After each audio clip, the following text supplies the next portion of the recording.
So the first place we usually reconnect with our deep core and our pelvic floor after we've had a baby is down on the mat. This is so we can let the rest of the body switch off, because sometimes it can be a bit tricky to feel those muscles doing what they're meant to be doing.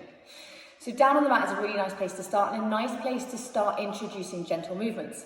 But what I love encouraging mums to do is to take the work that you do down on the mat and take up into standing, into movements that mimic the sort of thing we do in our day-to-day life. So whether you want to get back into your workouts or not, us mums do a lot of squatting down, bending over, even lunging to pick things up. And I want your pelvic floor to support you in all those movements. However, what often happens is we get really good with our lying down exercises, and then we come up into standing and we try and do a squat, and suddenly we're like, cannot feel that pelvic floor. So a little trick I want to show you is how we can add layers of tension elsewhere in the body to increase the connection that we're feeling in the pelvic floor and the deep core unit. It's a little bit like adding stabilisers to a toddler's bike.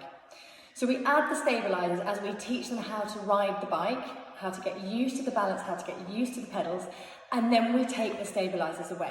And the layers of tension I'm going to show you now, one in particular, is a bit like a stabiliser. We practice with the layer of tension over and over, being consistent with that practice, activating the deep core and the pelvic floor, and then gradually we get used to not having that layer of tension, so we take this away. So I'm showing you a band, a TheraBand. Okay, this is a long, stretchy bit of plastic.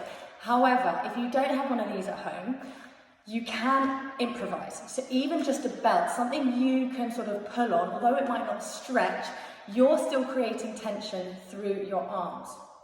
And the reason this helps down here, you might be thinking, why on earth am I using my arms? Is because the arms are actually connected to the pelvic floor and the deep core unit via a system of fascia. And fascia, without getting too sciencey, is like a network of webbing that holds everything in place. If that wasn't there, your bicep might end up round your ankle if you're not careful, all right? It literally holds everything in place. But the other thing fascia can do is it can help transfer messages through the body. So if I show you with a squat, what I might do is start with the band fairly lax in my arms, okay, out in front. I'm going to inhale to load my squat. And down here, where I want to activate my pelvic floor, I'm going to pull that band apart as I engage my pelvic floor and stand up. And then I've released it on the way down again. So inhale down, relax band. Exhale up, get your pelvic floor, feel that deep core unit suddenly switching on. Same thing with a lunge. So keep the band relaxed as you step back. And then as you come up, when you want that pelvic floor working, drive through the heel, activate that pelvic floor. Pull the band apart. Give it a try and see if you find that any easier to feel those pelvic floor muscles